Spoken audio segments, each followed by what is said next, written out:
one man saying that is fine. If that's your opinion and you're not in it, that's fine. But there is an entire market of millions and millions of people that agree that it is a store of value. So, you can think one thing, but there's also a market, and markets tend to become efficient over time.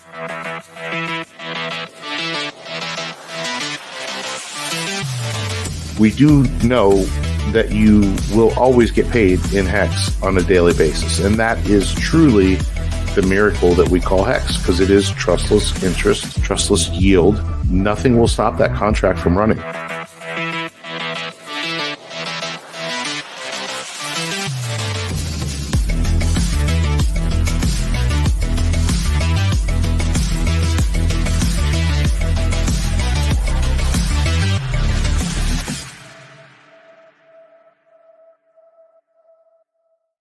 Welcome in, everybody, to the Creed of Crypto podcast. How you doing? I'm one half of your host, Boi Crypto. I have here with me, as always, my friend and co-host, Crypto Ewok. We have a terrific show for you tonight. If you are seeing the thumbnail, yes, we are talking about are the lows for PulseChain in, or are new ones coming? I just went back and looked. We've had this topic as the main feature. This will be our third time. So if that tells you anything, they just keep the lows do keep coming, it seems like so far. Yeah. So if you guys are getting in here right now, right off the bat, go ahead, throw us a like. We very much appreciate it. We do this every single Wednesday night at 8 p.m. Eastern Standard Time. We appreciate all of you guys being here. Ewok, how are you feeling about everything? The prices, the tenor of the market, just taking the temperature on Twitter. How are you feeling about everything? Feeling all right. Just kind of riding it out, man. We talked about this a little earlier. I think the more bear markets you go through, the easier it gets through, or gets to cope through it. But yeah, just riding it out, man. Trying to stay away from it more than I have to, only staying on top of things to kind of know what's going on for the show here. And other than that, I try not to dwell on the prices. I know we possibly have some more downside coming. Could get uglier before it gets better. But yeah, other than that, man, I'm doing good. Yeah, it's an interesting time.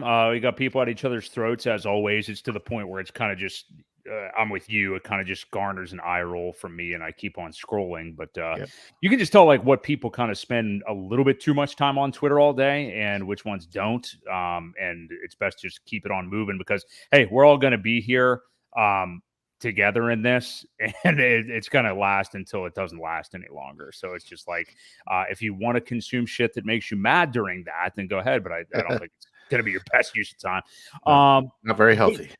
No, not really. But just kind of taking a temperature of the prices of everything. So we had about a day after we got off the air last week, Bitcoin took a little bit of a dip down. The rumors that Elon Musk sold like $375 million of Bitcoin or something of that nature. ETH obviously goes down. So BTC is at about 26.4K right now. Ethereum at 1679. And along with that news last week, right after it, which we'll get to this intriguing fact, but right after that gigantic dip, which I believe was Thursday, if I recall, there was the announcement that the SEC is greenlighting an Ethereum Futures ETF, which is pretty funny. So we will talk about that. Pretty funny, pretty convenient, whatever word you want to use. Taking a look at the PulseChain ecosystem prices. Hey, again, this is the topic tonight. PulseChain, Pulse itself, the actual Pulse token, is razor close to the previous bottom the day after the SEC news broke a couple of weeks ago. It is at, that'd be what, 62% or so below SAC rate. It had been at about 67% below SAC rate. I believe it about wicked down to. On that news, PulseX way down, 89% down. It's basically at its low or very close to it. We have Hex on both chains. Don't look now, but they're tightening a little bit. I don't want to give that too much attention, or somebody's going to come in here hating on me, but we've got Hex on PulseChain at 6.5 tenths of a penny, and Hex, classic Hex, E-Hex, whatever you want to say, is at about 3.5 tenths of a penny. So yeah, Ewok, what do you make? First off, Talking more about the legacy markets. What do you make about this? I'm not going to use, should I use the term manipulation, use the M word? I don't know. But this gigantic, not gigantic for Bitcoin, gigantic drop down last week, followed by the SEC news about an Ethereum futures ETF. What do you make of all this? So I do. I kind of buy the whole thing with Elon selling the, it was $250 million worth. That'll make a pretty hefty dip in the markets. Who knows what they were doing with it? Why? Um, as far as the Ethereum ETF goes, I mean, it's good. It's bullish for that because it kind of gives us a little bit more clarity. Whenever the SEC can't make up their mind, and the other folks do it and go ahead and say, well, we're going to probably approve this, well, then it's good for everything else. That's the one thing that Gensler wouldn't determine whether, they asked him 3 times straight out, yes or no, is Ethereum a security? He wouldn't answer it. So here we go. Now we're getting this approval for the ETF. And, I think everybody just wants clarity. I think that's, the bottom line is we just want them to make some decisions and stand by them. So it's bullish. The only thing that I'm seeing though with the Bitcoin charts is usually we don't paint 2 monthly red candles in a row, and we have. So it did bounce off the 50 moving average, so it held that pretty nicely. We'll see how that holds up. But 2 monthly red candles in a row, this time it's almost like it's rolling over. So we could expect to see a little bit more downturn. And I said it could get worse before it gets better. So keep an eye on that. I know Randy Hilarski, I've watched him a little bit, and he always talks about the moon cycles. And I know this month we do have a second full moon. It's the blue moon or something like that. And he stands by that cycle pretty good. So we'll see how this plays out, and then how the full moon affects people, because crazy things always happen. But that's what we're headed into here to close this month out. I haven't been able to get there on the moon stuff in the Jubilee year or anything myself. And I appreciate Randy's stuff. I know Crypto Coffee just had Waters Above on about a week ago, talking some of that stuff. So I keep an open mind is what I will say anyway. So, but yeah, hey, appreciate you guys being here. Grounded in Hex, Clifton. We've got everybody in the house tonight. So hit us up. Andrew, thanks as well. Yeah. So once again, yeah, that kind of human centipede that we have going of the, so you've got BlackRock, who is going to host a BTC ETF, potentially an ETH Futures ETF, who are custodied by Coinbase, who's being sued by the SEC, who's the organization who is approving these ETFs. So once again, this crazy little thing we have going on. So we'll kind of see how that continues to develop. But again, and I said this to you, Ewok, I think I saw somebody tweeted as well, because I'm not this clever, but with the SEC greenlighting that ETH futures ETF, is this the acknowledgement that it is not a security? And at that point, most other tokens, you know what I mean? At what point do we have an answer just based on their actions? I hope it's soon. I really do. Like I said, on one hand, we want Richard to fight this and get some clarity, even if it's just for Hex and PulseChain, things like that. On the other hand, we don't want to drag it out, which could take quite some time. You know what I mean? So yeah, I'm hoping that somebody else does it for us. And from what I understand, they are now not appealing the XRP case. It's kind of, I believe, a done deal as far as the last I heard. So even though that price has come back to pre-decision already too, if you look at XRP, it's back to where it was right before they made the announcement that they had won the case. So that's also interesting as well. Right. Yeah, and I want to answer. I was going to answer Grounded and Hex questions there about. We'll just acknowledge this one real quick, and I don't want to spend way too much time because we are going to get into the actual PulseChain ecosystem prices deep tonight. But don't we all expect Hex to at least return to all-time highs? I mean, don't we all? I mean, yeah, I would say the majority of people that are allowed on Twitter definitely do. I don't think it would be ridiculous. I think at the minimum for me, I would think at least a quarter price of Hex on both chains, making it, over 50 cents total. I think that's a pretty conservative projection. And, everybody would have laughed at that even probably 6 months ago. Not even. But we are where we are at right now. And that's still, where is that at from where we are right now? I mean, that's still a pretty significant leg up. And again, I think that's conservative. I mean, for me, I hate to ever say these words, but that would be like my bottom. That would be like the lowest of my expectations. So what about you, Ewok? Yeah, I think we're looking more. You're going to have to combine the two chains because, it still hasn't taken full effect on the rest of the markets. People look at Hex and they don't realize, first of all, that there was a copy. They're only looking at the one chain and they're like, oh, it's down so far, it's never coming back. And we're like, well, there's now two chains and that's twice the economic energy. So yeah, I mean, I can definitely see us returning to all-time high pretty easily with the two chains combined. How much further ahead it goes, it really all depends on how this SEC thing shakes out and how long it takes. That would bring some bearish sentiment, even in a bull market, just the uncertainty alone. Even though we all know green candles definitely make people FOMO, make them buy. I have heard recently, though, there's several people that I've seen, and I don't know if they're doing it just to get a better price or what they're doing at this point, but I've seen them say, well, I'm waiting at 10 cents, I'm getting out at 6 cents or whatever it may be. There's people looking to exit. So hey, shake them out. You can't keep everybody around with the big bags forever. That's how it plays out.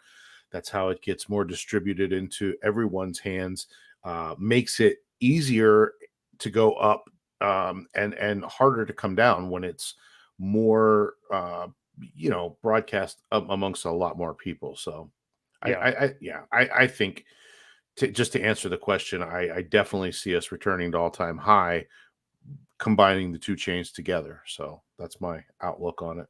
Yeah. And I think you brought up a good point, Ewok, is, it doesn't have to be, as we have already seen clearly. I mean, it doesn't have to be that, if 56 cents or so was the all-time high, that doesn't mean it has to be like in unison, perfect timing, 23 cents, or no, that my math is wrong. Not 23 cents. That'd be what? 28 cents on both chains. That it doesn't mean like that. I mean, we could be looking at 35 and the opposite of that. I'm not doing math in my head real quick, but you know what I'm trying to say. There could still be a disparity between the two. So we're going to get to that point too, because we want to talk about it, because we have, again, as I said at the beginning, we've seen the band between those two hexes, come together a little bit. Axis Alive has been tweeting a lot about the chart on that and seeing them come back together as these prices have lowered in the last few days. So we're going to get there too. Real quick, I want to talk about this Friend.Tech thing that we have going on. So Sami's been tweeting about it a lot. The social monetization platform based on, it's actually the Twitter API data. So if you've got a Twitter account, or like anybody that has a big Twitter account, whatever it is, whatever your following is, basically on Friend.Tech, you can get on there. You download the app straight off of their website, which I think is just Friend.Tech. And basically everybody's Twitter is right on there. You have to get some kind of referral code, because I believe this is just the beta part of the system right now. But this is really interesting, and I've seen people calling it SoFi, which at first, I don't know how the bank feels about this, but socialized finance. But yeah, basically the rise in accounts, being able to monetize the growth of somebody on a social platform or something like that. I think that sounds like a great idea. I think it's something that was probably inevitable once all these different monetization systems we've seen within crypto started. And I wonder to you, Ewok, I mean, and I'm not saying that, this specific platform is the one, or I'm certainly not investing in any of this stuff right now, but I in the ever-changing landscape to try to predict what new big fad is going to run away with this next bull cycle narrative, because we know we see one every single time. Could this be it? Because some of the ingredients are adding up for me. And I mean, I'm not laughing it off. I don't think it's stupid necessarily. Like, the infancy of NFTs that we've seen over the last few years. What do you think about this, though? Because I don't know. I could really see this being a major narrative in this bull cycle. Yeah, it's interesting. It definitely makes you wonder. I mean, I think it's a good concept. Will this Mhm. be the final draft? Probably not. You know what I mean? But like you said, it is definitely a social experiment. Now, wasn't this the same thing though that got leaked of a lot of its data in the first week or so? Wasn't that the Friend.Tech thing? I saw you send me something about that the other day. I didn't really confirm whether that was them or not. I think their APIs got leaked or something got leaked anyway, but it was more personal information, and that's kind of where we have to be careful.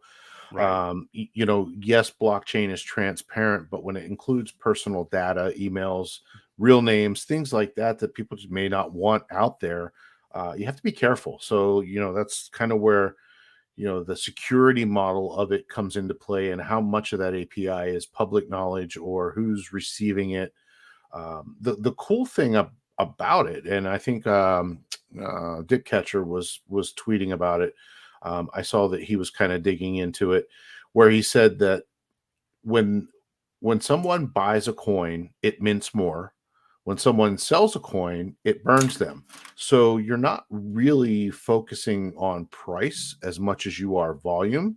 I think the volume is more incentivized than the price, which is a totally different model than most of crypto, because really, Richard Hart says it himself. The only thing people care about is price go up, right? right. So this is a little bit different, where it incentivizes the volume, is what he was saying. Now, I haven't really dug real deep into it. It just, I think it's going to be a neat experiment.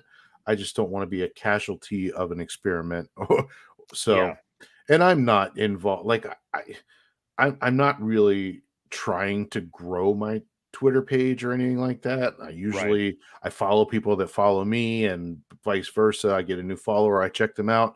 If they're into the Richard Hart ecosystem, I'll give them a follow. And then likewise, if I see somebody spouting off a bunch of stuff that I don't want to hear, I unfollow or mute them usually. And so yeah, it's not like I'm trying to grow my page, but it's an interesting experiment. We'll see how it plays out. I think it's going to be interesting, and I think there could be a lot more spin-offs of this type of thing coming.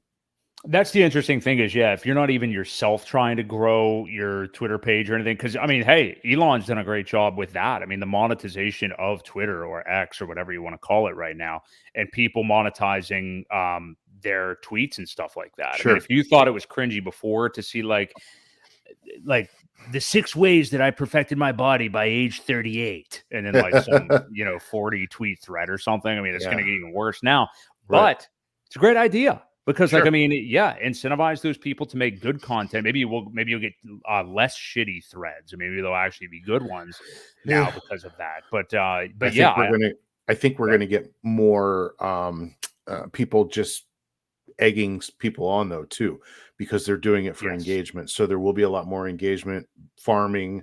Um, there was also a comment where he said he was going to get rid of the block, that's kind of yeah, scary too, because people are going to have to learn a lot more self-control. You're not going to be able to block people. You're not going to be able to see, and it really pays them when people argue, or yeah, say, even if I don't agree with you, I'm just going to say, yeah, you're totally wrong. Well, that farming thing, the comments and the replies, is what engages um, the tally for the monetization. So, people are going to have to reel themselves back a little bit more, and start at least mute people if they don't agree with things, because you get into the confrontations like that, and it only pays them more to continue doing what they're doing that you don't like. So right. Crypto 7 is going to have to see my tweets now. yeah, I mean, that's just the way it's I going to be. know. Not that I tweet much, but yeah. Let me ask you. So, hey, I want to go back to a point because this is something I've been wanting to bring up a couple of weeks and I forgot. You were talking about like some of the people just kind of doing stuff for engagement farming. Now, there's lots of different kinds of engagement farming, but let's talk specifically about like with our ecosystem that we love, PulseChain, Hex, all these things. Um, a couple of weeks ago when the SEC news came down, of course, the Bob Lucases, the big Cheds on Twitter, the even Peter Brandt came out. I'm going to start tweeting about Hex all of a sudden, and Bob Lucas has been doing it. He's been kind of a Hex troll for quite some time. But what I want to ask you is, I saw somebody say in reference to their threads or some of the other big influencers that don't ever speak about Hex in any way, dunk on it for 24 hours after the SEC thing. And even if Pulse 1,000X's this bull cycle, will never say one word about it or anything like that. Admit wrong, nothing, acknowledge it in any way. But I saw somebody say, like, should we ignore those people when they do it, even though they are boosting the signal of PulseChain or Hex? They're like, don't engage with these guys. You're paying them by engaging with them and stuff like that. I don't know. I can see both sides of that coin. I really don't care that much because I know I just don't do Twitter. It's just not a thing I am into that much. But what do you think? I mean, like, do you think it's positive because they are boosting the signal? And if you want to, the more people are engaging, maybe the more people see the tweet. Or are you more of the mind that, like, I don't want Bob Lucas getting any of my potential, any revenue from Twitter based on what he says about my token? What do you think about that? It's a fine line. I really think it's a fine line. I mean, because you're right, there are two sides to it. On one hand, you ignore them and they kind of go away, but it may be an audience that we don't have in our in our circle, and people may hear about it and look into it. What's this Hex thing? What's he talking about? And then the more engagement, obviously, the more it comes onto the timelines, and people's vision, they get to see it a little bit more. On the other hand, yeah, do we want him to monetize it and just engagement farm?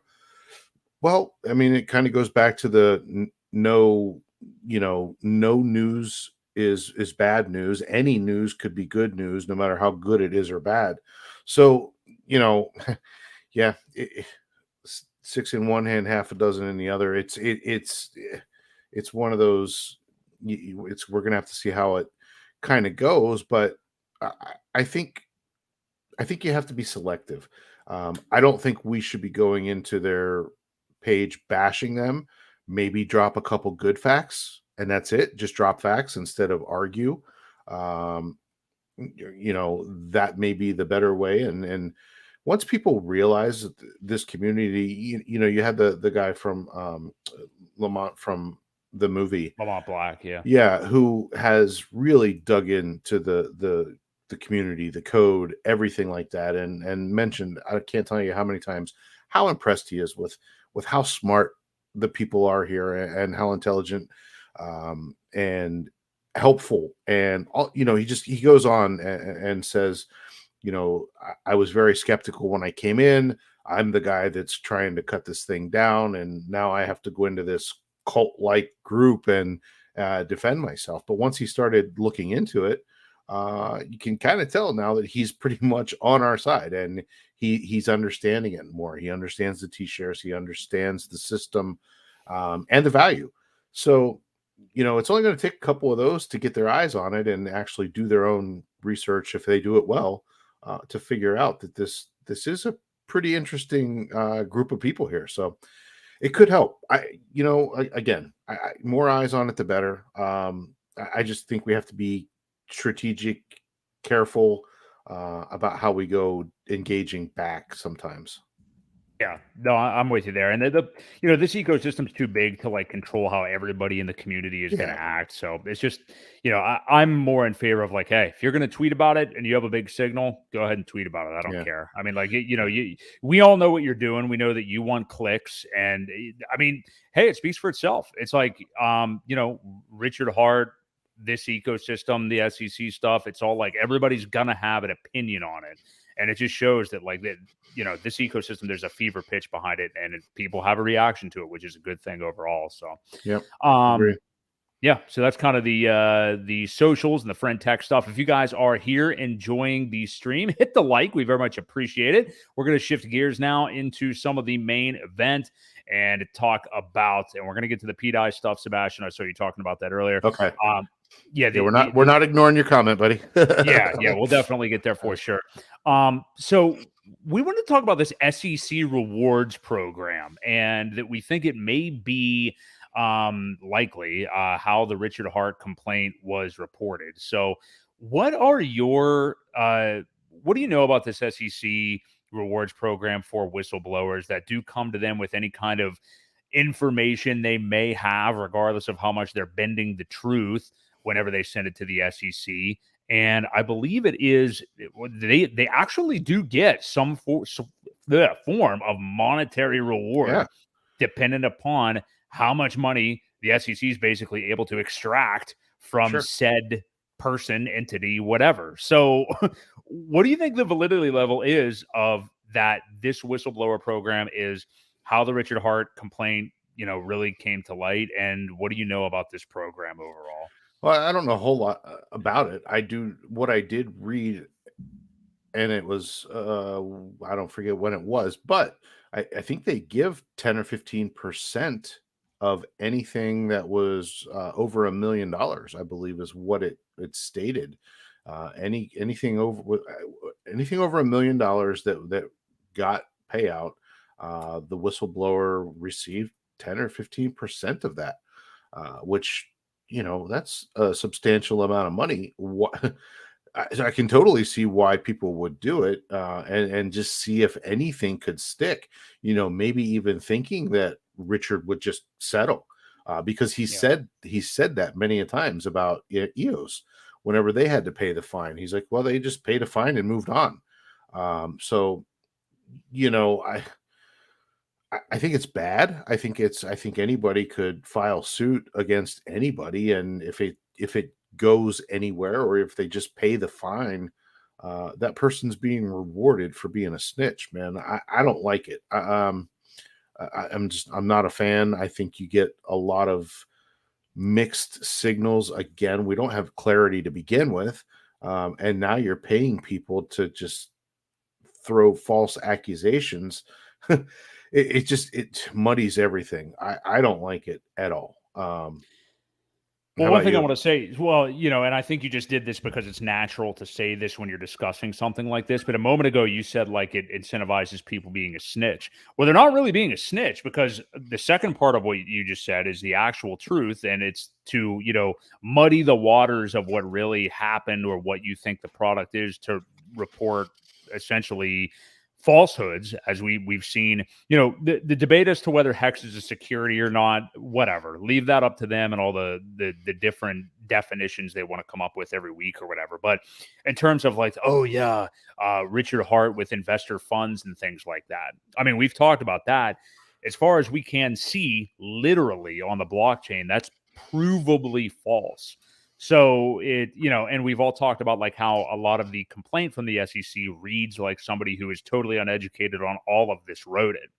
So it's like, are they taking literally, is there that much credibility given to one person who bought the top, sold the low, felt like they were scammed when Hex did what a lot of other tokens did in the last cycle, except better? Is it really, were they scammed, or was it just your terrible behavior that led to this, and you can't stomach that and figure that it must be, the somebody else's fault, and you want to tell the SEC? Yeah, well, I mean, when you buy tops and sell bottoms, that's kind of not anybody's fault but your own. Unfortunately, like I said, I think this just kind of incentivizes those type of behaviors.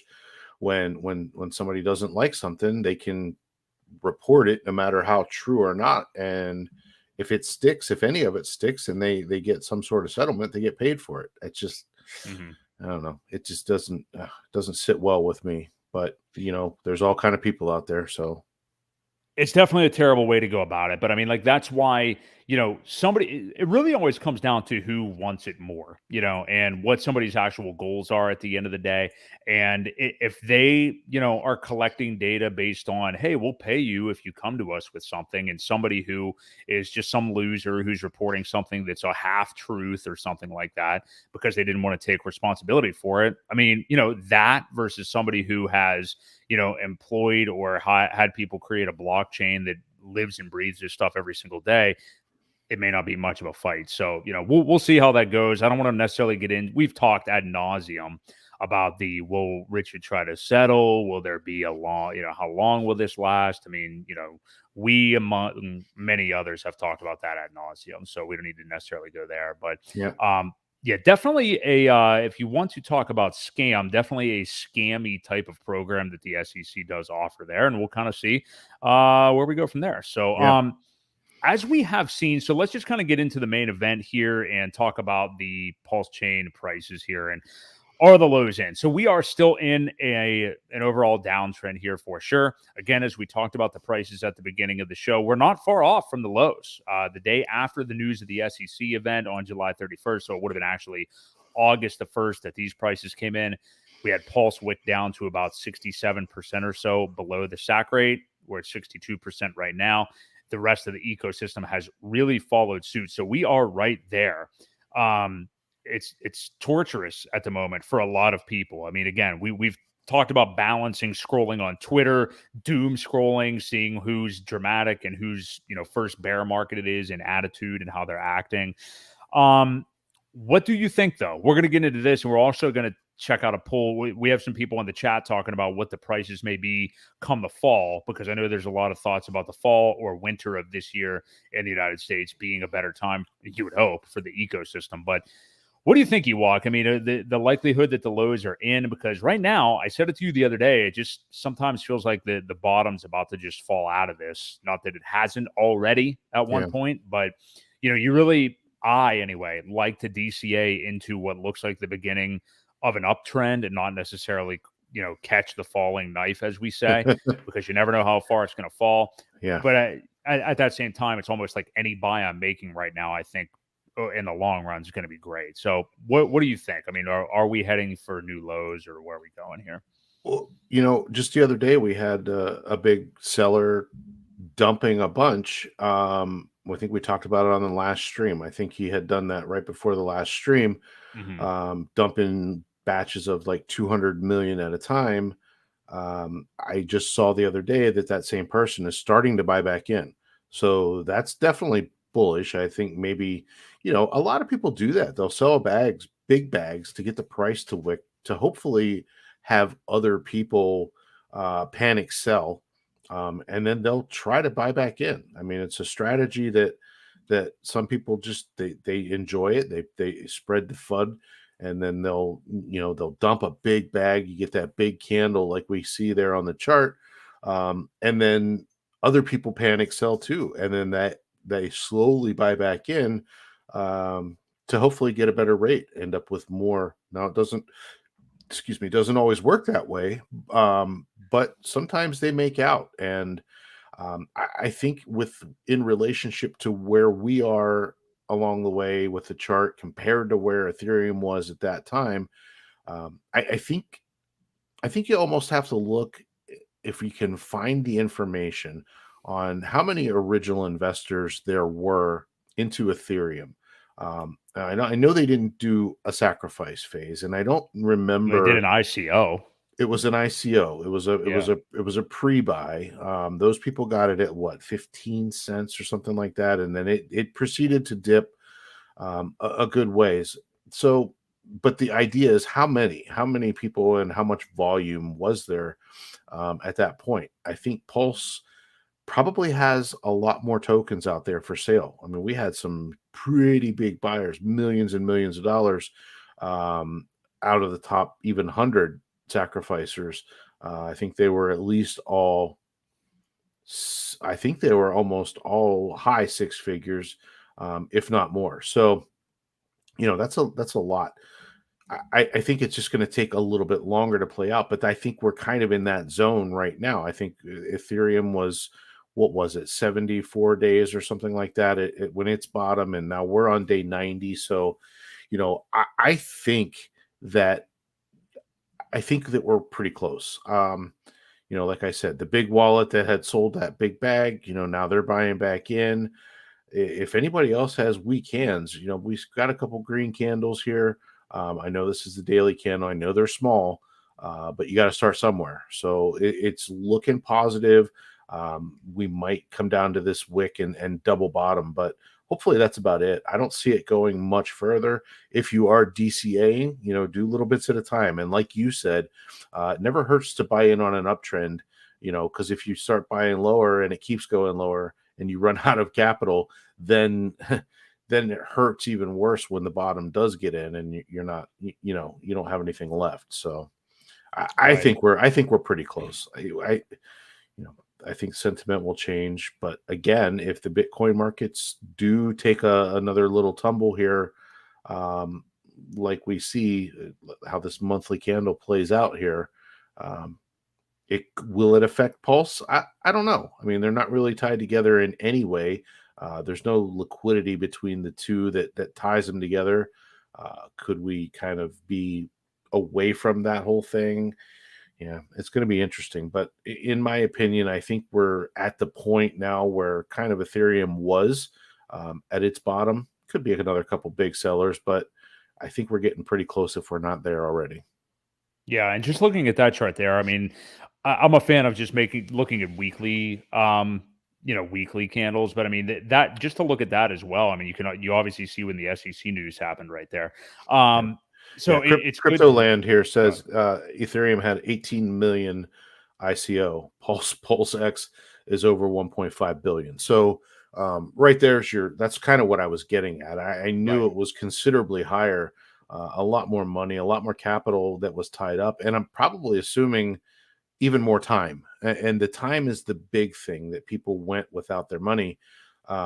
Yeah. Which kind of urged them to dump whenever it launched because Good again point. they were over leveraged, and didn't expect to be 2 years until they got a product. So that definitely plays a lot into it. So, yeah, I mean, when you look at it like that, 18 million compared to 1.5 billion between the two, yeah, I mean, it's a whole different world. it is a completely different world.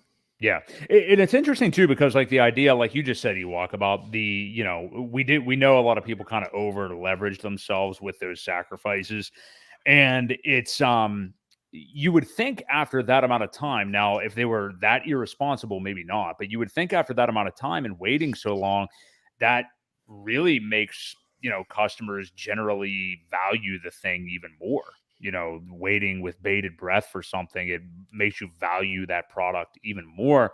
Right. But again, if they really didn't handle their money well and really needed it, and it was that long of a gap, because yeah, it was nearly exactly 2 years since the PulseChain actual sacrifice began until there was a product. So, I mean, yeah, Yep. you can't control what everybody does, but I think a lot of maybe some of the people in the chat, the smaller fish in the ecosystem and stuff like that, have not sold. That's kind of the interesting thing. There are people that are sticking in there, and that's really what's going to matter when we get to this bull cycle is these people that have held, the smaller investors from the beginning. Not necessarily, I'm not saying everybody that's small, but the non-whale ones that are sticking this out, and then the influx of huge retail dollars as we get into 2024 and 2025.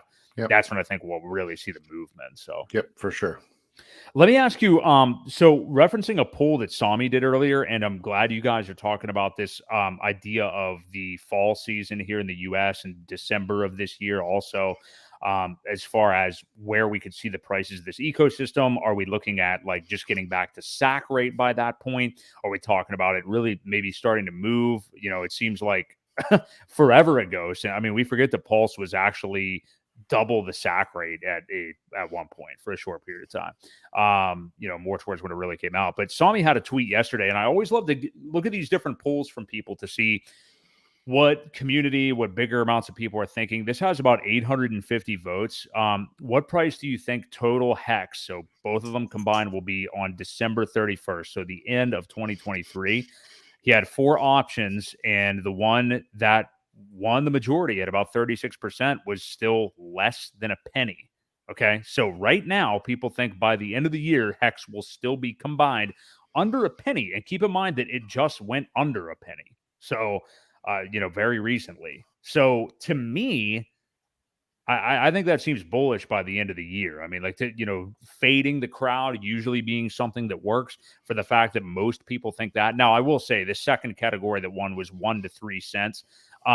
But then after that, he had 3 to 6 cents. So for me, I definitely think we could, we got to remember, like, just a few weeks ago, we were at like a combined price of 3 cents. I mean, we had that 2-to-1 ratio while literally being about 2-to-1. back in June, and then obviously EHEX started to fall below that, and that's when the whole EHEX PHEX narrative stuff started. But Yeah. what do you make of that, Ewok? Because I think the majority of people still saying under a penny when we just got there right now, is huge recency bias. And I don't know, if to me, makes me more bullish on what we'll probably see as we get into the winter months. Yeah, well, we've talked about this a lot. It's going to be boring. The bear markets are boring. There isn't a whole lot of action until you get really closer to the halvening, and that's not till April. So, Yeah. we could easily. I think we could get in the between 1 and 3 cent range. That was my vote, and that's where I kind of saw things. I think once it bottoms, we do have a little bit of price up. People get tired. The sellers get exhausted, and they will eventually. And the other thing is that everything is so tied together with liquidity that the rising tide will rise all the boats.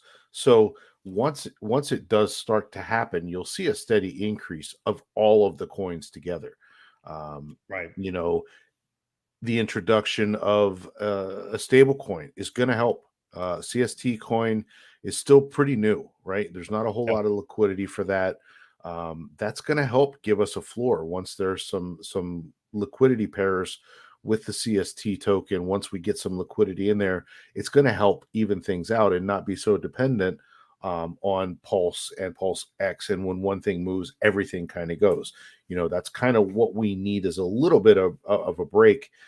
Now, on the other side of that, when Pulse and Pulse X do start to run, it's going to really catapult the hex and phex, ehex and phex both. So it's very reflexive. It's still new. Everything is new. Everything's being, there's so much stuff still being built. You got liquid loans coming. Well, that means people don't have to sell anymore when that gets launched. So you've got to think about all these things that are coming to the whole system, and how are they going to affect it? I think it's very bullish, but I think it's going to take some time, and I don't think all this stuff is going to be ready. That's why I say it's still going to be pretty boring probably until the end of the year. I could see a combination of between 1 and 3 cents. I think we could have a little run up, but I don't see it getting much further than that by December. So that's where I'm at with it. Yeah, 3 cents is about where I would land on that. And, you bring up a good point, Ewok, and I know this is not anything anybody wants to hear. Everybody just wants to see price go up and forget about it. But let's acknowledge that, this thing launched May 12th. So here we are, the 100 days basically, since launch, and it's worked flawlessly. I mean, yeah, there's been, is there going to be single-sided staking on Pulse X? Is there not? Then there was a miscalculation with some of the incentives here and there. But as far, nothing's been down. Everything's worked perfectly.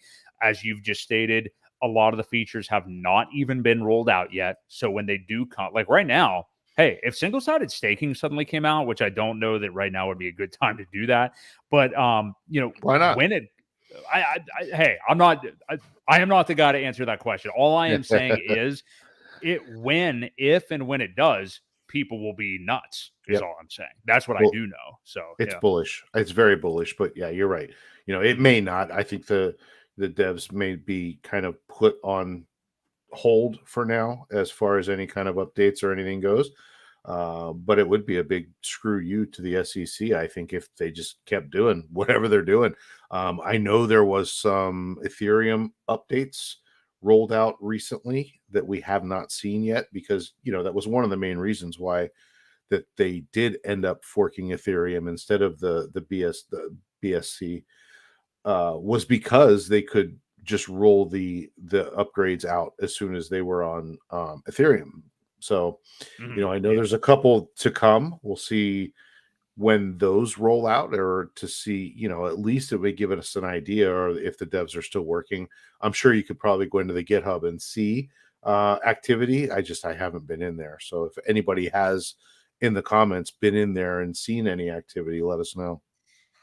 Yeah, definitely for sure. So we will have those updates coming, and that's what's cool is that they're not out yet. So definitely keep that in mind. Let's talk real quick, and then we're going to get into this is a perfect segue because the big man RH himself has just started a tweet storm with several different court rulings from the past that we're going to take a look at here because we were going to talk about him for a moment in a moment, but about the hex on both chains. And this is the second time we've seen this. So with the initial SEC drop, and now here we are dropping again, you're starting to see the bands on those two and the liquidity come together, and that 2-to-1 ratio evaporating a little bit. And Sebastian has been absolutely nuts in the chat talking about this tonight. And thank you, Sebastian. We appreciate it. I'm with you. I think it's highly interesting. You're one of the few with the incentive or the idea to look at buying EHEX. And I understand it. I understand it completely. If you're looking at both of them and assuming that there will be liquidity bonding and that they will rise together at some point, whatever that means to you, you can make your own decisions on that. But as we've seen the prices come down, Ewok, we have started to see these two get a little bit closer together. Do you think that that is indicative of what may happen when we ever, if it does happen, someday get some kind of a slingshot up? Do you think we could see similar behavior when both these things start rising together as well? Sure. Yeah. Everything's tied together with liquidity. So it's really going to depend on how tightly, what I would love to see is, if they do kind of get a little bit closer, even if it's a 1.25 or a 1.5, I could see it being 1.5 to 1. I think that's a solid ratio. You're looking at the value that PulseChain brings with the cheaper fees and everything like that. It should be a little bit more valuable. I don't know that it will ever be a 1-to-1 ratio. I don't think so. Right. If it does, then great. Who cares? So like I said, that's why we said keep both and you win either way. But who knows? Could ETH ever sling past the Ethereum hex? Could it ever sling past Pulse hex? I don't know. I don't think so. I think that, like I said, the value proposition on PulseChain is still much better. But if that does happen, when it does get to, or I say it gets to 1.5, and then somebody piles a whole bunch of liquidity in between the two as a pair, it'll stay there. Like it will truly stay there. And it's going to be pretty hard to separate it. So yeah, it could springboard up just as easily, and the bigger the number gets, obviously that 1.5 to 1 changes a lot, right? You're looking at, if you're saying $20 for one and 30 for another, that's 1.5. So it's, but when we're talking cents, I think that's the smaller the cents get. I think it does appear to be a little bit, closer, easier to stay together. But like I said, the further it goes up, the further it's probably going to get apart. But it's yet to be seen what that ratio will end up. But sure, they're going to move up together just the same as they came down together. Yeah. And we've really only seen that, again, it's been 100 days. So we've really only seen roughly this 2-to-1 scenario and a little bit less than that. Actually, at one point, it was there was only about a 30% difference. So that was around for a little while as well. So we're going to transition into this Richard Hart. Is him being more quiet, good, bad, ugly, whatever? We're going to get to that right now. If you guys are enjoying the stream, hit the like. We very much appreciate it. We do this every Wednesday night at 8 p.m. Eastern Standard Time. Appreciate all of you guys being here for sure. And we want to talk about RH. So he just went on a tweet storm, and we'll look at these in a moment. Before I even do, though, you know what? Maybe it makes sense to actually look at these in real time first, and then we'll approach the actual question that we were going to ask here. So he's basically tweeting case law, which I imagine, definitely not reading these. These are huge. But that I'm imagining have something to do with what he may be facing. So multiple, and I haven't read these yet. This just came out. But what I can say is just making a snap judgment. I mean, I don't know what they all definitely say, but if they are something that would seem to support his case, I mean, he very well could be right, and then opposition and other people may just not give a shit, though. I mean, like there's plenty of case law out there that's like, hey, clearly the Supreme Court has already decided on this, so this is what you guys need to know. That doesn't mean that the enemy is going to back off or anything like that, obviously.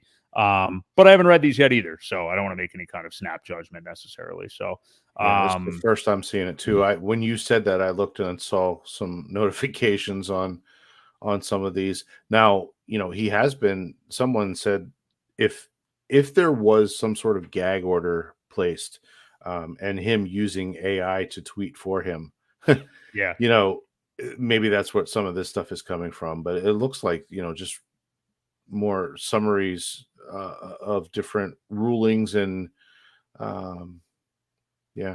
I said, I can't comment without reading through them, but it looks like there's... Well, this final one that he just sent is really the exclamation point. He retweeted, reposted his tweet from August the 2nd, where he said blockchains are a library. And this is one of the ones where he got they're very positive response, obviously. Blocks are people's writing, math, art, speech. Blockchain software is publishing software you use to publish the speech you've created in the public. And it goes on and on like that, basically saying, hey, it's a public good. It's something that's been created. It's there. And he just retweeted that one now and said, blockchain equals you do some math, you publish the results publicly with a timestamp, period. It is speech and publishing. How loudly must I scream it? It is peer-to-peer speech. It always has been. So, yeah, we know you're right. And there are many people that know you're right. And I'm sure a lot of these case laws would back up that you are right. But hey, we have government entities, believe it or not, and people every day that break laws without consequence and ignore case law, even Supreme Court case law. There's literally laws in this country right now that are upheld. Maybe I shouldn't call them laws, but there actually are statutes right now that are upheld, and there's a whole system in place that's basically an entire scam, if you want to call one a scam, that people carry out every single day, and we just put up with it and do it, and nobody does anything about it because nobody's powerful enough to do anything about it. So, yeah, I'll have to read into them a little bit more. But hey, it is good that he is active. I think that's one of the things that people, as we're going to get into here, are worried about. It's like, where is he? He's not streaming. He needs to acknowledge people because of the SEC thing. I want to get your thoughts on this first. I think we probably kind of echo similar sentiment. But do you think that him not being as visible as in past markets and things like that, with where everybody's at right now, with what's going on with the SEC, how bad is it for these investors, this ecosystem? And you specifically, the reason we put this in here, Ewok, is because you said to me the other day, like, there are some people out there that need a leader. So what did you mean by that? And what do you think that means for what RH should be doing, I guess? Well, I hate to say it, but yeah, there are people that need that person telling them, almost, I hate to say telling them what to do, because he's not telling people what to do, right? But he's constantly educating. And I guess Twitter or X, whatever, is not the same as a live stream. You get some of those 4 or 5 hour bangers that he used to put out on YouTube, and it was just so packed full of the information that he would preach constantly. And honestly, that's where a lot of the knowledge from this community came from. He said things and educated so often, and I think some people need that. Like, they're afraid to make decisions, afraid to do their own research. They need that person telling them, the right way, the wrong way, what to look for, what to stay away from. As scary as that can be, but I think people need that. And it's, there are other people that don't really care, like myself. I know he's educated us well on what to look for, what to be on the lookout for, what not to get involved with. And there's still people out there chasing this shiny new object. It's clear when you don't have that person saying, guys, you should probably stay away from that. It's probably not going to end well. People listen, and I hate to say that it was that influential, but it was that educational, I think, is what it was.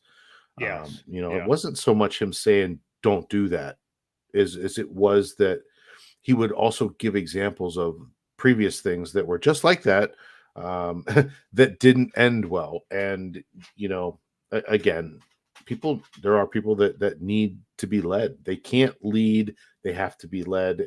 That's why you always have workers, right, instead of the ones that go out and do their own thing. Yeah, it's just it's a fine line that we have to draw, because again, he mentions how Satoshi left, but I'm still here. And I don't really think he'll ever abandon it. I just really think that he has been advised, you probably shouldn't say a whole lot, just in case. Better safe than sorry. And people are getting upset about it, and they know what's going on. Like, I just think it's silly to be upset right now. If none of this was happening and he was still quiet, then yeah, I could say, well, what's going on? Then it would be a little bit suspicious. But because we know what the story is, what's happening, we don't know the details, but it serves perfect reason for him to keep it quiet. He's posting a bunch of facts on Twitter, which is good. Other cases I see, that he just did, and it speaks volumes if you really read it. Yeah. In regards to like people that need a leader, yeah, you are right. And I'm literally not trying to put anybody down for this at all, because we've all been there at some point. But yeah, there are going to be people that are like the cogs in the system, or the spokes in the wheel, or whatever it is that, help everything turn. And there's the people that are up top. There's got to be some kind of a pecking order, and things usually sort themselves out that way over time. Now, the people that are that distressed about not seeing him all the time in the midst of this SEC stuff, I mean, have you not been involved in any kind of legal thing yourself ever, or even heard of someone that was involved in a potential lawsuit? This is standard fare. I mean, that's and it doesn't mean that he's scared or he's running or this or that. Clearly he's not. I mean, this is why we're seeing these tweets, whether it's him or whatever some of the AIs he was tweeting about yesterday.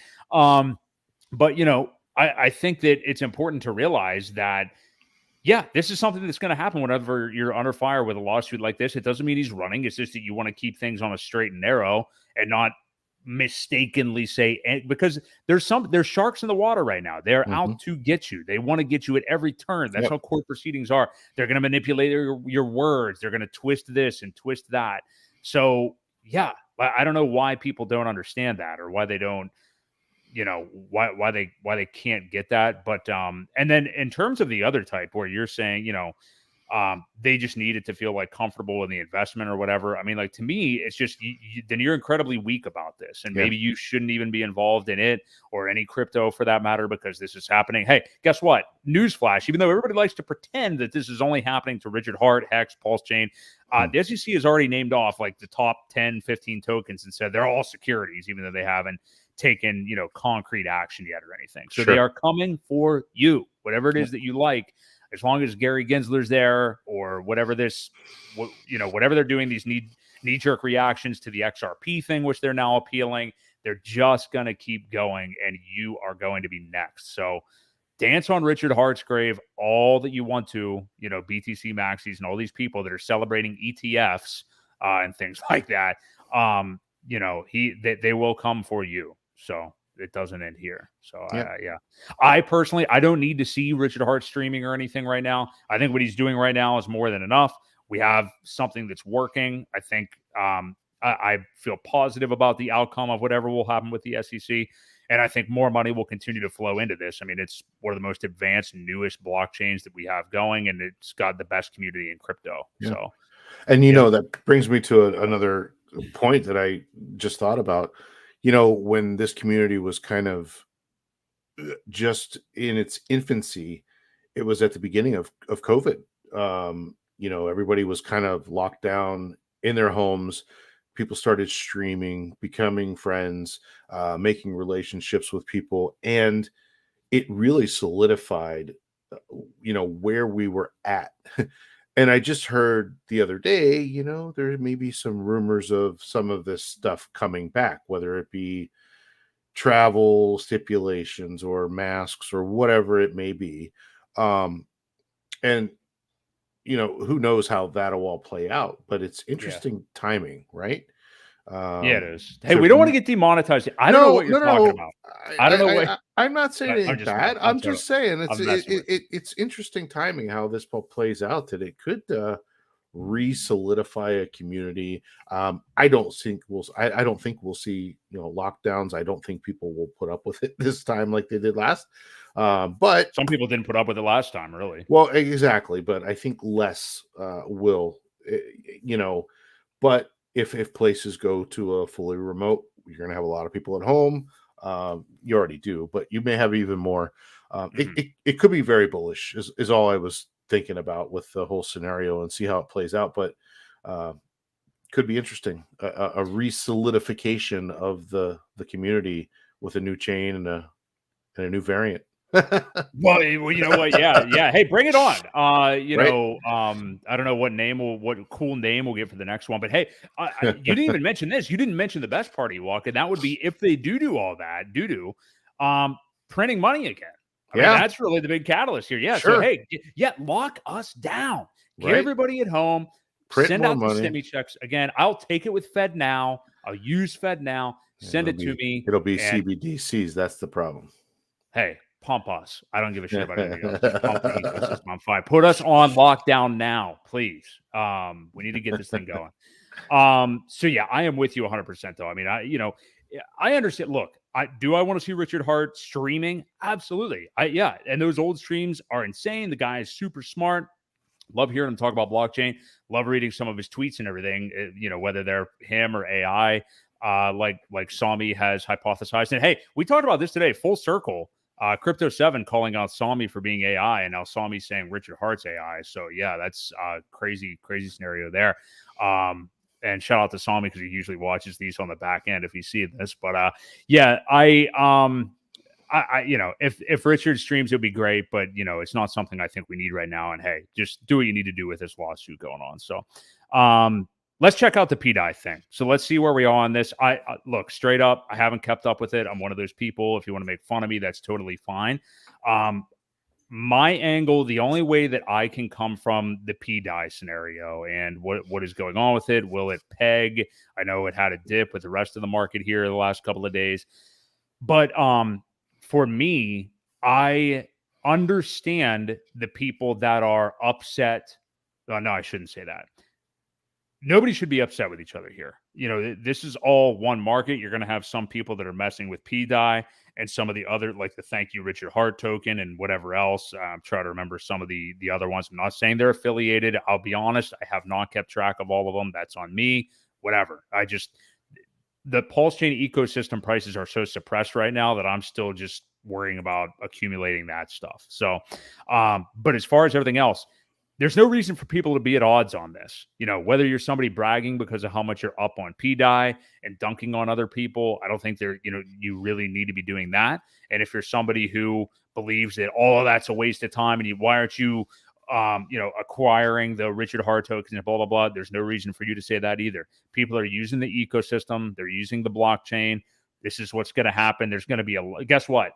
As the bull market picks up, people are going to be buying a lot of stuff that you think is way, way dumber than pDAI or anything else when the market picks back up. So what do you say of that angle with it, Ewok? And then I got nothing to offer. If you have anything on like the technical parts of it, please do, because I'd like to hear your thoughts. Well, I'm trying to pull up the chart here real quick so we can have some sort of, I think this is where we want to be. There we go. So, yeah, I'm not a fan. I'm not a fan of pDAI. There's people think that it's going to peg to $1. It's not an we talked about this before. It's an algorithmic stablecoin that relies on a lot of things, including an Oracle, which we don't have. Yes, could it get to $1? It could, but it's not going to peg there. Like, it won't stay. There are going to be people that sell. It's just like any other coin. Like, it'd be like saying, well, once Hex gets to $1, it's going to stay there. Well, no, there's nothing to keep it there. The mechanism doesn't work that way. If it does get to $1, I mean, hell, that's some pretty nice gains. It's going to take a lot of economic energy, I think, to get it there, because there's a lot of holders that bought a shit ton at very, very cheap rates. So, I'm not a fan of it. I don't think that we should be pushing it. If people want to buy it, that's fine. Personally, I don't really like it. But again, that's just my opinion. You guys can do what you want. I just would hate to see people get involved with it thinking it's going to go to $1 and stay there. And then somebody dump it all the way back down. You got people buying these at $1 at that point, and it's not going to stay. So there's nothing to keep it there.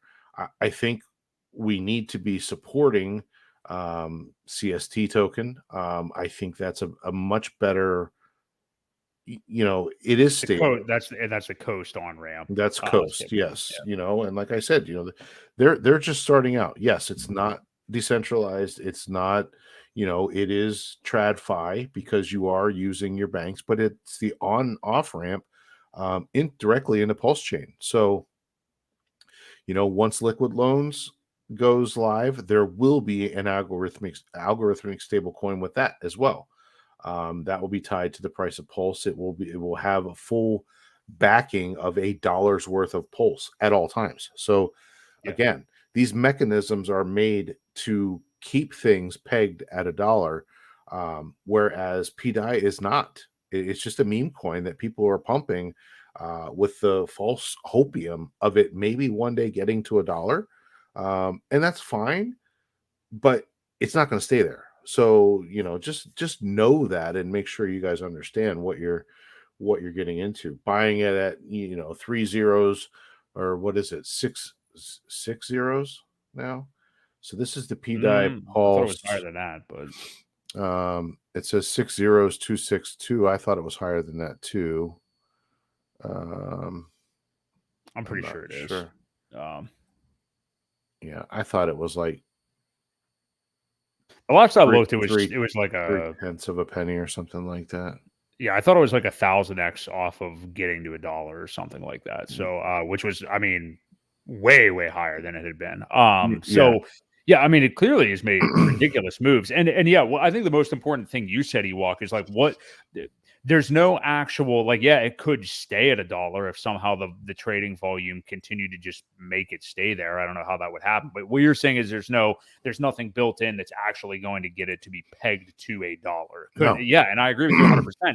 Could it get to $1? Yeah. Honestly, at this point, I kind of think it will. I just think like the meme of it and how many people are obsessed with it right now, I could see that happening, but also a prophecy I could see panning out is it just getting to $1, rejecting off there, and that's it, because that's just the big psychological point that everybody's talking about, So, are gains there to be made? Yeah, I think there probably are. Am I going to be making them? No. And, if you want to laugh at me and I missed out on it, okay, that's fine. But I think the most important thing to talk about here is what we must recognize for all the people that are infighting about this, that are living on Twitter and not doing anything else, it seems, is you have to understand that everybody invests in a different way. You're going to invest with what works best for your mind. There are people who, zooming out on all of this stuff, wouldn't invest in crypto if you paid them a fee for doing it. They're just not going to be people to do that. I mean, people aren't able to sleep at night. They don't want to educate themselves that much to see that, it's a little bit more safe than you realize.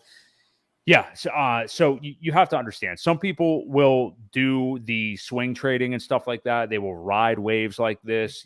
B Roots is coming up in the pDAI conversation, of course, a lot, and things like that. I understand it. Like some people, they're all about that. Some people, like myself, hey, everything is so down right now. Again, I just want to concentrate on still buying those core coins. That's just what I want to be doing right now. So no hate on anybody that is messing with the pDAI stuff or any other memes or anything like that. Absolutely not. I think those people are ridiculous that are criticizing those folks. It is what it is. You're not going to stop it. Matter of fact, when you try to stop it, you're probably perpetuating it. So whatever you think you're accomplishing, you're not doing it. Just look at it like a market, and buy what you want to buy, and stop trying to tell people what to buy. You know. Yeah, and this comment, like I don't even care what the right chart is. I don't care what the price is. It's all about the technicals of the coin. There is nothing to peg it to $1. That's my point. Yeah, that's all you meant by that. That's all I'm saying. I don't care if people buy it. I don't think, like I said, could it get to $1? Sure. Would at that point, the only thing that would save it would be MakerDAO stepping in and creating some sort of oracle or something to have it talk to be. And if that's what you're hoping for, I don't know why they wouldn't just activate DAI or issue DAI to the PulseChain. I think it would be done completely different, and I don't think they would use this coin. So either way, Shaq O'Neal, my point wasn't, I don't care what the price is right now. All I was saying was there's not even there's nothing to peg it. So that's keep that's in all mind, I have to say about that. And right here, this comment from Shaq O'Neal. Come on, old guys, please stop it. This coming from a 51-year-old and Shaq O'Neal. Okay, so I don't see you on the court anymore. And I do want to shout out, for Shaq to be in our chat tonight. I am honored, privileged that he is here, and surprised that he's investing in pDAI, to be frank. But he is. So yeah, you never know what you're going to find in crypto. Let's leave off of these couple points. Can't hit a free throw. You can't hit a free throw. No. But yeah, let's head off on these couple points. Ewok, you wanted to talk a little bit about the PH tokens, and I'm going to pronounce Piteas wrong. Am I wrong there? Well, I've heard it pronounced Piteas. I've heard it pronounced Piteas. So I'm not actually sure the right pronunciation. But let's talk about it. It's a aggregator for the entire ecosystem, which is pretty cool. Well, let's I want to pull it up because I'll show you what it does. So give me a moment. Sorry, I wasn't prepared for that. All right. While Ewok is pulling that up, everybody, I assume, who's going to tune into the Republican debate tonight on Fox News? So hit up the chat if you're going to watch that, or if you're going to watch apparently Donald Trump doing an interview with Tucker Carlson on X tonight. Which one will you be watching? Just out of curiosity, or neither, which is likely what I plan to do. But right, would like to hear people's thoughts. But anyway. Okay, here we go. Let's share this tab. And I just pulled up a random wallet. But so I want to show you what this does. So instead of just going to PulseX, let's zoom in here a little bit. I'll show you. Instead of just going to PulseX to do a swap, say you're going to switch Pulse into, we'll give you guys some Atropa here. Since you were talking about it. There you go.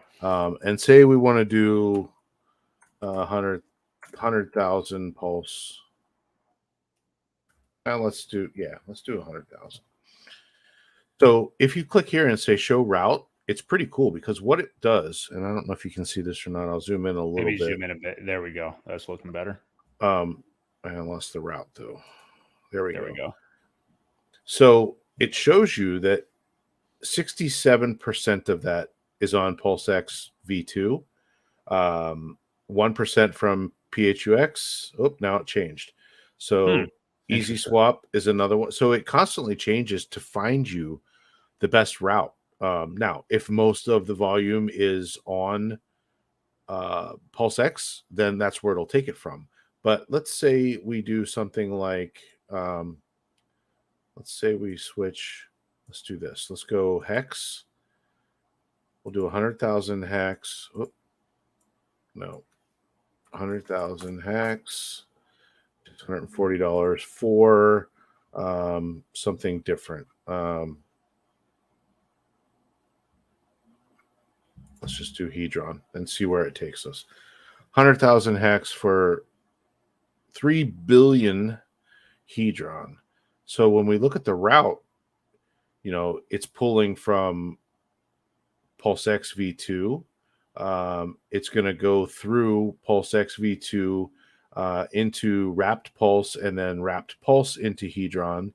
And then on PulseX version 1, it's going to go hex to ehex, ehex to pulse, pulse to hedron.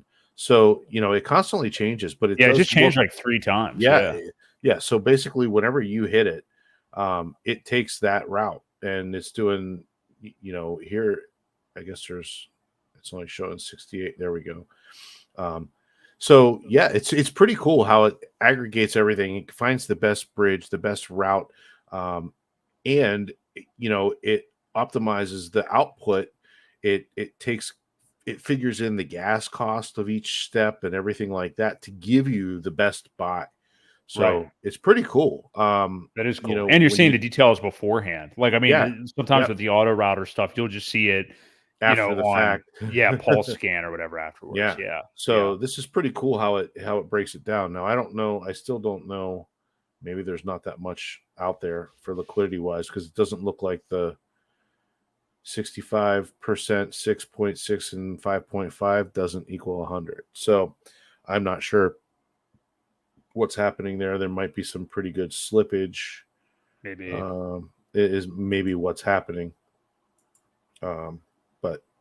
But yeah, I just thought that was pretty cool to bring up, and I don't know if you guys knew about it or not, but it just launched, like I said, last week. We've got the 9-inch exchange. I Mhm. think I saw earlier today that it came out. So there's all these different things that are just part of the ecosystem. It's all starting to bloom, starting to fill out nicely. I'm super impressed with the things that the community has done that have turned out to be pretty damn cool. So Yeah. Yeah, I agree. And that's just the start of it. I mean, like, yeah, those two, and then of course, we had somebody mention liquid loans earlier, which I know a lot of people were hoping would already be out by now. But there's so much more to come, so many more things people are working on, and that's I actually really enjoy watching Walrus liquid loans stuff on YouTube. I yeah, mean, his channel's kind of just he just goes for a walk around the block for 5 minutes or whatever. But hey, he keeps me kind of lazy. Him and Ben Cage have both been doing a great job with this lately. But it really keeps me right. kind of tunnel vision, lasered in on everything. When there's so many things to get distracted by, I think that's what Right. people really need right now. So definitely And shout out to both of Sebastian them. brings up a good point too with all these other, we know PulseX is going to have competition, but it Mhm. still routes a majority of things back through PulseX for Right. the buy and burn. So yeah, good point. Even though there Definitely. is competition, this is a good thing to kind of point things in there, but still give you the best rate. If it's not 100% on PulseX and you can get a better deal by mixing, um, it still buys and burns. It still gives you the best deal. It's a win-win for everybody. So pretty cool. Yeah, yeah, it definitely is. And yeah, again, like you said, it still is the majority PulseX. Yeah, yeah, I wanted to just finish off with shouting out. So we got yet another new Hex front end that, man, for my money, I mean, looks wise and everything, the amount of data on there, absolutely one of the best. Hexologists I saw tweeted about this the other day. Richard endorsed it and tweeted about it shortly thereafter, or maybe before, I don't know. But simply hexcrypto.com. Can't really mess that up. I just put it in the chat for everybody. You got the ETH mainnet on there, the PulseChain mainnet, testnet v4 is even still up there. Yeah, connect your wallet, buy, transfer, stake away, basically everything you want to do. It looks terrific. I mean, to me, it's one of the most aesthetically pleasing ones that is out there. I don't know if you, you are already sharing, sweet. yep, Yeah, take a look, guys, if you want to check it out. I mean, hey, people were complaining not too long ago about the actual Hex official site. It's been since been fixed, and I've used it. But switching between the two networks on the actual site being kind of a chore and a bear to do. We have all these other front ends that other yep, people are creating. You don't need Richard Hart. You don't need the first ever created website to necessarily have it. Is it nice that it does? Yeah. But I mean, this looks terrific. So kudos to whoever created this. I think it's amazing and yeah. Looks definitely cool. one that I'm excited to use. So, yeah. Yep, and it shows all of them too. Like it is kind of weird because I connected the other day just to take a look, um, and it shows Ethereum mainnet, PulseChain mainnet. These don't go away when you connect. Like when you're on PulseChain, um, Hmm. it doesn't. This doesn't go away. So your Ethereum side stays there. Um, So it's a little bit, I don't know, there's almost too much. Whereas I would only rather see the network that I'm on, because I was like, I why get is that. this stuff here still here? But it just doesn't go away. It just fills in the data on whichever chain that you're connected to. So That makes sense. Yeah. yeah, Yeah. yeah, But still looks still very, very good. great. Yeah. Yeah, it's still good. Looks Kudos like to I think it's whoever the did it. exact font from the Hex website too. It looks It exactly the same to me. So it might be. It might yeah. be. So really good stuff. Yep. Again, people always making new things, which is very, very cool. That's about going to wrap us up tonight. I mean, just kind of finishing up on what we were talking about. Yeah, I mean, I don't know whether the lows are in for PulseChain. I mean, again, yeah, I like to feel a little bit more comfortable DCAing into a definitive uptrend. We definitely don't have a definitive uptrend yet. And would it surprise me if we see new lows if for only even a brief amount of time? No, I wouldn't be that surprised. So, keep your head on a swivel out there for sure. If you are somebody who has, none of us are immune to it. I mean, you're going to have these very bad days where you can't get yourself out of it. Watch some of those creators that I just talked about a little bit ago. If you like our videos, whoever it is you like to watch to keep you just centered, focused on this, sometimes, hey, misery loves company. And that's not even an insulting thing. I mean, like sometimes it's good to commiserate with things that are going on to get yourself through it. Because sometimes just simply lasting, talked about this last week, but just lasting, seeing the thing until the end and just continuing to march on without seeing the result every single day and just waiting for it. Not a lot of people are able to do that. So just keep that in mind as we go throughout this. So, yep. And I do agree with Shaq. I think we might have a little more pain. Hopefully not much. And hopefully not too bad. But I still feel that there may be a couple sellers that we got to shake out yet. So, yeah. I do agree. I think we could see a little more pain. I hope we're approaching bottom. I think we're getting close, but just hang in there. It'll be over before you know it. Yes. Yeah. This will all be a thing of the past eventually. So just hang in there. Hang in there, everybody. So, hey, we want to thank all of you. Hit the like on your way out tonight. If it's your first time watching us here, we do this every single Wednesday night at 8 p.m. Eastern Standard Time. Love you guys. Thanks for all the chats tonight. It's been awesome. Really fun stuff the last few weeks. We'll see you next week right here on the Creed of Crypto Podcast.